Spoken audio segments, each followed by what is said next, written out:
Bagarona, dumelang bagaetsho. Welcome to my YouTube channel. This is Malebogo Tracy, and thank you so much for stopping by my channel.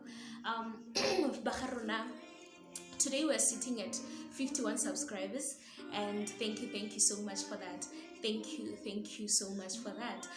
If there's one thing that stands on the way for beginners, it's the question of, will I have followers? Will I have people appreciating my work? Will I have people really receiving me well? And with 51 subscribers, you have received me well. Please continue to like this channel. And now that you're listening, please like.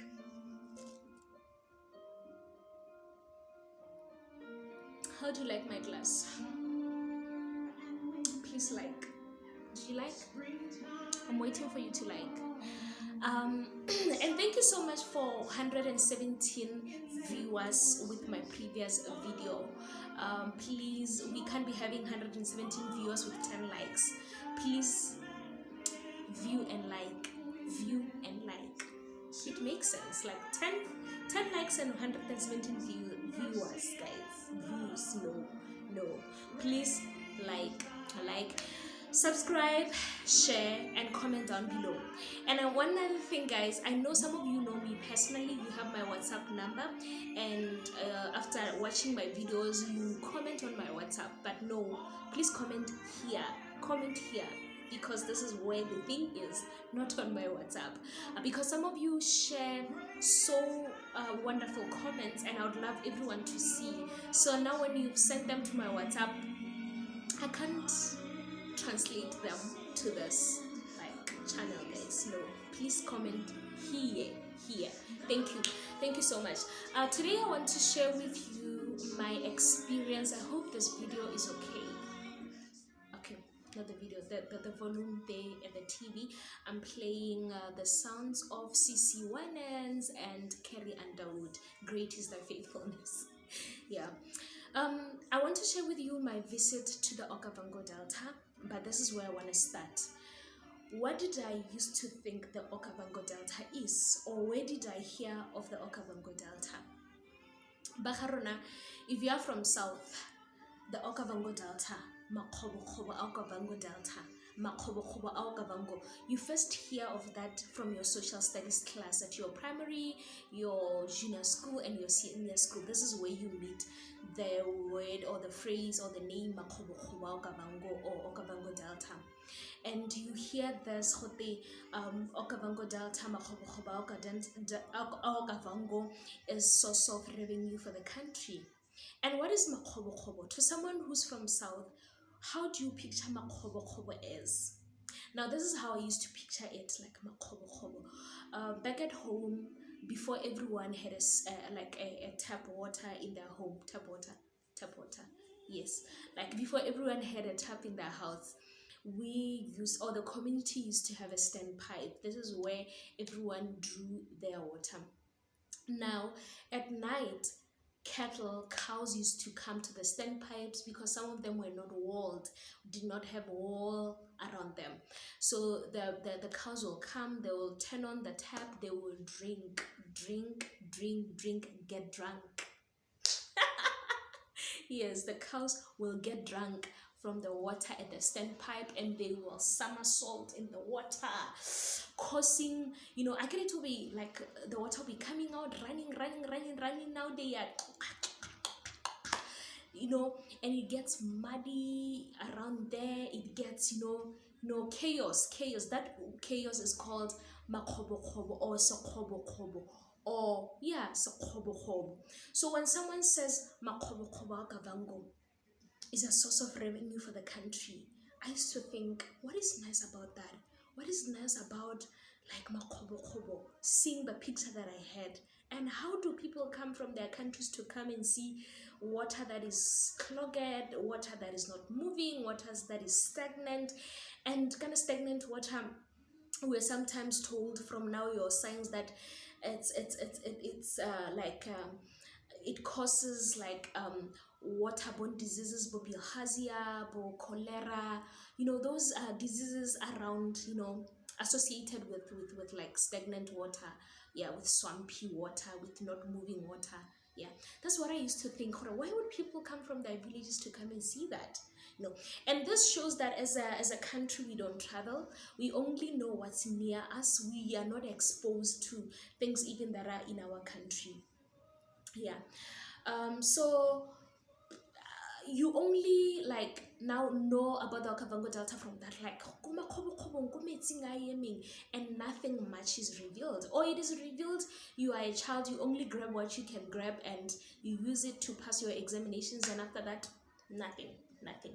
So in 2017, I was a member of a club called Toastmasters International. So Toastmasters International, this is where you learn your public speaking and leadership skills. How we learn it, every evening while we are there, people will be sharing speeches with different titles of their own. Some are motivating, some are informative, and the like. So there was this guy called Gaulatle, who did a speech on the beauty of the Okavango Delta. That guy sold the Okavango Delta to us. That night, everyone after the speech wanted to come to the Delta, especially where he would be sharing that, well, when he's sleeping at the Okavango Delta, there will be a lion roaring just behind his tent. There will be a buffalo doing what? In front of his tent. And during the day when he walks about, there would be like a group of lions there, and he would go back to his tent and call guys. It was really selling to me. It was really selling, and I was like, God, when I get money, I'm gonna go and see this Okavango Delta. I'm gonna see, or I'm gonna have this experience that Gaulatle has experienced. Right. In 2018, I landed a job in the Okavango region, Ngamiland, Nghabe, Northwest District. And this is the district that is like rich on tourism, that is rich on tourism. Natural resources of this country are found this side. Did I say natural resources? Kind of when you say natural resources, you mean what? Your diamonds, your what? Yeah, it's rich on animals, on vegetation, grasslands, bird life of this area. This place is like the backbone of the country when it comes to tourism. So I landed a job here. When I landed a job here, I remember I called Gaulatle. I'm so happy, I'm going to Maung. I'm gonna be near the Okavango Delta. I'm gonna go to the Okavango Delta. And he says, girl, it's expensive. I said, expensive? Expensive, you mean how much? Rough estimate. She says, expensive, very expensive. Then I'm like, this guy, after selling the Okavango Delta, now he says it's expensive. No, I'm gonna go there. Nobody can stop me. Who? I'm going there. Nobody can stop me. Who? I'm on my way. I'm going there. Oh, yeah. And I said, no, I'm gonna go. So I get to my workplace and I tell them, guys, I'm so happy to be here and I want to go to the Okavango Delta. And they say, hey, it's expensive. I'm like, expensive? How expensive? They're like, no Botswanas go there. Only white people go there. I'm like, no, guys, only your Prince Harris and your Meghan Markles go there, not you. And I'm like, no, I'll have to save. Then they're like, you have 5 years to save then. 5 years to save. 5 years to save, guys. Yup. Then I'm like, no, they are playing. It can't be.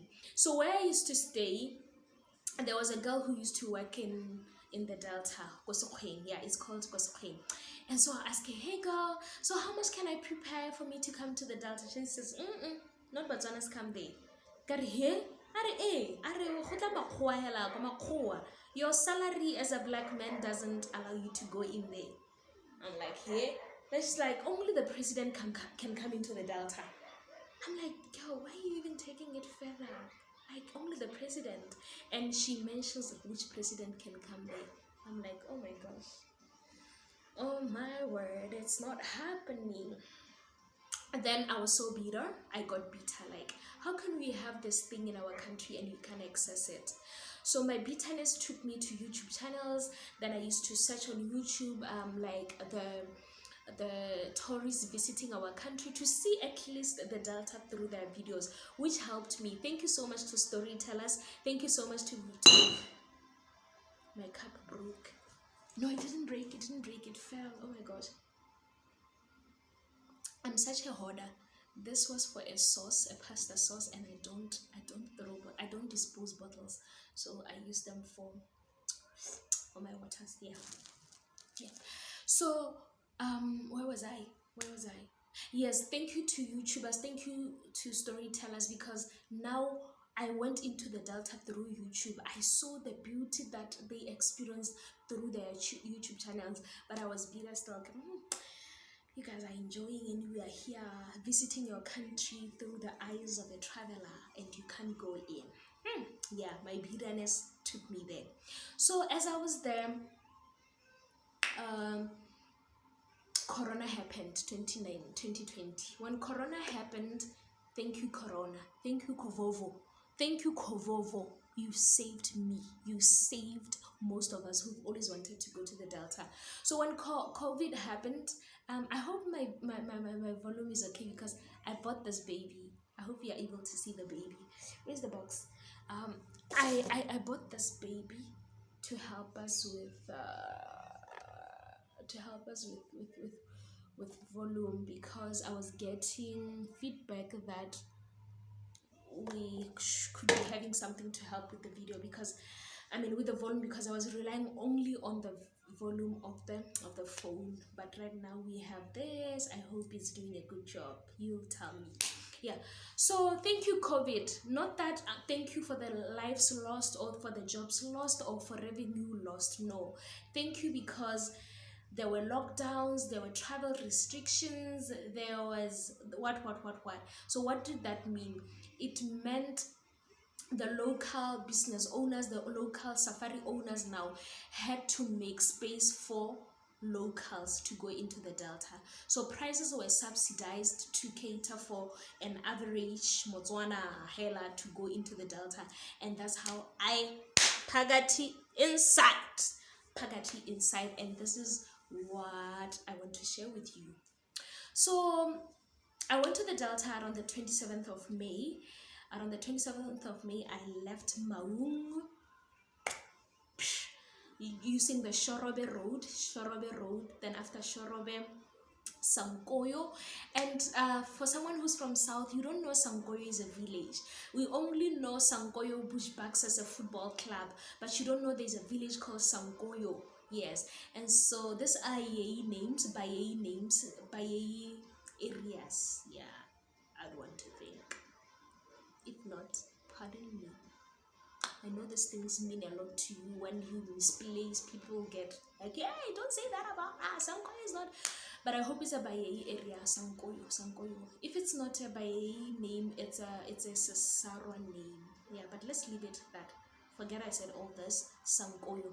So we passed Sankoyo village. After Sankoyo village, and Sankoyo is a village, guys, with a clinic, with primary schools, with a chief. So it's a village. So we go again into Mababe. You'll remember Mababe from your social studies, Mababe depression.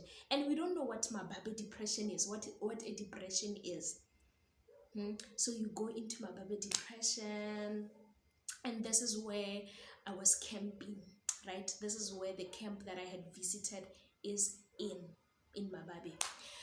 So we go to Mababe around 7ish, and it's winter, right? So at 7 it will be so dark.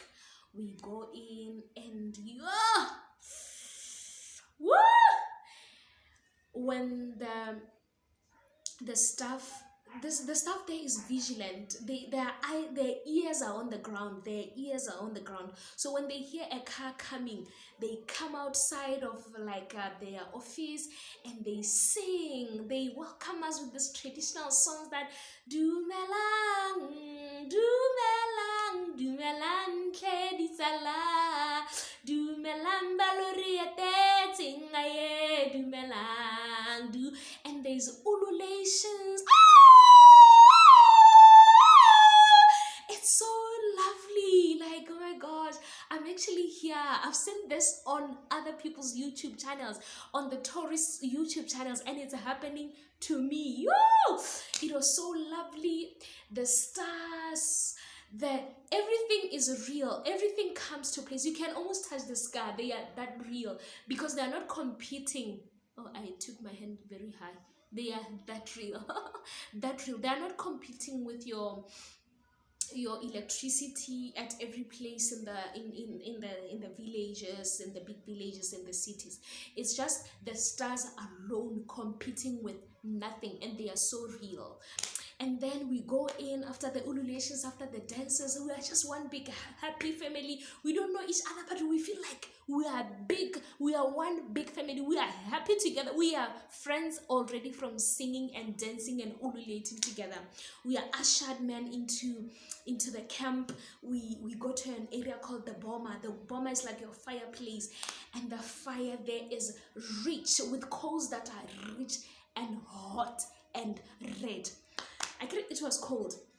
We are having our blankets around, and we are being introduced, or we are being oriented to conduct in the camp. And as we are being oriented to conduct in the camp, we are given a welcome drink, baby. We are given a welcome drink, honey. There's a welcome drink coming. We have been told at night, don't walk alone. During the day, be vigilant, because your adversary, the devil, walks about roaring like a lion. Yes, we are told that during the day, before you leave your tent, look around, because there could be lions, there could be buffaloes, there could be hippos, and they could be dangerous to you. So look around, and when it's safe, move. But at night, do not move at all. Do not move at all. The guide will come and take you. So it's really a beautiful experience. From there, the guide takes our bags, takes them to our tent. We are, after that, we take a quick bath. We go back to the dining area, where we are given a starter. It was soup, guys. Soup. We are given soup with a bun. Man, it's so nice. People are telling us, hey, this is a starter, you're not supposed to eat all of it because more food is coming. Like, I'm having all of my starter. I'm having all of my starter. We are having it. After that, because there were two girls who were having their birthdays in that month, or who had heard. One has heard their birthday, one was gonna have their birthday while we were at the Delta. So their reason for going to the Delta was to celebrate their 30th birthdays, and both of them were turning 30. Yeah, so we are there. As after eating our dinner, the camp staff comes singing, ululating. I'm like, God, so this is a place this is vibes every day, 24/7. This is vibes every day. Vibes, baby, vibes. That's vibes. And so they are coming, and behind them, they are surprising these girls who are birthday with a cake. Woo! We got out of hand. Happiness overload. Happiness on steroids. Happiness on stacks. We are so happy. I'm like, God, I came to the right place. We are dancing. We are having this beautiful, nicely moist, baked cake. And everyone is on their high spirits, guys. Like, oh, thank you, God, for the Delta. After dinner, we go back to the Boma. We watch the stars, and it's so nice. The guide has a torch. When he hears a sound, he lights at it, and he says a buffalo is passing here. And next to where we are, a river is running, and you could smell water. Guys, the Delta is a very good space to feel everything. It's to feel water, grass, animals, the stars, everything in a richness, everything not molested, not defiled. The Delta is that space. Even your mind responds in a way that, guys, the Delta, the jungle, the wilderness is a healer. Please find it in your time to go into the Delta and heal yourself. So after that, we go back to our tents, which are nicely made. nicely made blankets, guys. I've only seen that in the movies or in adverts of the Delta before I went to the Delta.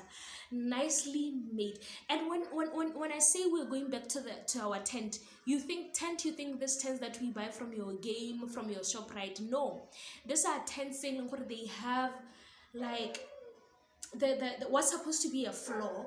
It's a plank, it's a pallets, if you know pallets. Yes, it's planky, like you goop goop goop goop as you move about. Yes, and the tent has like your bathroom is like bathing area. There are dogs near me doing the dog things, please bear with me. So the bath area is like your where you are showering, and then there is like the toilet area now, like the toilet where you relieve yourself, and these are running systems toilets. It's so lovely, and the people are very kind because it's in winter, so they provide like hot water bottles on your blanket, so you cuddle a hot water bottle. The staff there is very kind. We sleep, and around 4:30 in the morning, in the AMs, 4:30 in the AMs, the guide comes, wakey wakey wakey wakey, and he wakes us up. He takes the water bottles, he goes and fills them hot water now that we are going to use in the morning drive. So we wake up, we dress up, we rush to the dining area. He comes and collects us because it's still dark. He comes again, he's used to he knows that, I think, the smell of animals. He can tell even the behavior of the animals. For there's an animal in the camp, etc. So he comes, he takes us, we go to the restaurant, or to the kitchen, to the meal area, please. Yeah, to the meal area, and there we eat. Breakfast, guys. Breakfast, not your tea and bread, not your bread and eggs and tea. Breakfast. You know how he will prepare a table before you. They prepare a table from you. You don't know what to eat, to touch cereal or fruit salad or tea or food. Hear me when I say food. Food. And we eat. After that, we go into the game viewers. You know, the safari cars that are the Land Cruisers that allows you to like to see to move about. We go in them, and as we go in them, they give us like their, what are they called, the ponchos to help you with the cold, because it's still morning, it's winter, to help you. And they put in the water bottles. They give you to like have water bottles in you. And then what else? As you leave the camp, the ululations, the singing, the bye-byes, I'm like, whoa, God, we have come to the right thing. We go into the jungle, guys. We see lots of bird life. From your vultures, guinea fowls, and other bird species that I don't know. In groups, in clans, in packs, birds. And then you see like grass of every kind and being. Grass of every kind, guys. Grasslands. After that, you see water. Patches, clans, groups, relatives of water. Water there, water everywhere. After that, all kinds of wildlife, from your elephants, lions, hyenas, buffaloes, wild beasts, tsesebes, and others that I don't know. Lots of that. You see your ostriches, everything. And the jungle is a healer, and you are having this wise guide who shows you about, who knows everything, who can track a lion from its droppings, from its from its, what are they called, from its tracks, like mutamawayone, or from their like urine, who can track from, hey, that guy or guys are so wise, guys. They are very wise, and they are very sweet. If you don't pray to your God, you will have a crush on a guide. It's by God's grace that you don't have a crush on a guide because they are very sweet. Imagine this person takes you from your tent at night to the dining area and takes you back. In the morning at 5 a.m. he wakes you up, like, prepare yourself, I'm coming to pick you at 6. At 6 he comes, he prepares the car, he stacks on your food, he shows you about the jungle, about the wilderness, about the forest. He knows everything. And then at 10 a.m. ish there, you break for a tea break, and he prepares the table, he prepares your... It's by God's grace that you don't have a crush on a guide, because wow, those people are trained well, they are so sweet, they are so kind, they are so knowledgeable, they know everything. They are like walking atlases, walking maps, walking wisdom. So the guy shows you around, and around 1ish there, you go back to camp. As you go back to camp, because I told you those people have their ears on the ground, they hear the car coming, they ululate. And remember, this is what I used to see on the YouTube channels, and it's happening to me, and this is what I can do. I do this, like, oh my gosh, it's happening to me, it's happening. We go in there, they welcome us, they ask us how our drive was, did we enjoy it. The stuff there is very nice. And if there's anything that catches anyone, guys, is someone who's invested in you. Like, imagine you've been away and someone asks you, how was your day, what did you see, did you like it, did you enjoy it, etc. That is lovely. We go back in, we take a quick bath, and we go and have our late night, I think afternoon snack. Yeah, we have our afternoon snack. It's so nice. The people there, they cook like top-notch food, like top-notch. After that, we go back to the evening drive. The evening drive again, guys, this is where you will see spectacular sunsets, like the sun going like round, and it becomes the small and smaller and smaller, and now it's gone, and it's maroonish, it's purplish on the sky. The sun is no more. It's so nice. And guinea fowls are dinging, like running before the car, and as they run and you approach them, they go into the air a bit, they land, they run, and the other birds again, like and the butterflies of every kind, the grass, and you can almost sit there, like, smell the water, smell the grass, smell animal scents. It's so lovely. We go back into the delta, and into the camp after like the evening experience. We go back into the camp, and as we come in, remember their ears are on the ground, and they ululate, they welcome us. And that night we had other people who were coming from the Netherlands. It was a family, they were tourists, they were white people, they had come in, and so we are sharing the boma. They are telling us their travel stories, they are asking us about Botswana here and there. It's so lovely. I'm like, God, thank you for impilo, thank you for job, thank you for imali, thank you, because I made it. Daddy, I made it. Father God, I made it into the delta. We are talking to those people, and then as we are talking, I agree, it's in the evening, we are about to have dinner. We hear the staff singing, are you ready for your dinner? Are you ready for your dinner? And us and those what people, we turn, we look at them, we marvel at their songs. After that, the chef introduces herself, introduces the menu, and then we break. Every group, like that family, goes to eat with their guide, and we break, we go and eat with our guide, and the food is, it's... After that, we go back to the Boma, we take conversations with this family, we say bye-bye, our guys take us back to our camp. The stay there, guys, woo, in your lifetime, please go to the Okavango Delta. Go to the Okavango Delta. And thanks to COVID, let's make use of this COVID time, guys, and go into the Delta. Thank you so much. Our video ends here. Please like, share, subscribe, comment down below. Not on my WhatsApp, comment down below, and we'll meet again on the next video. Bye!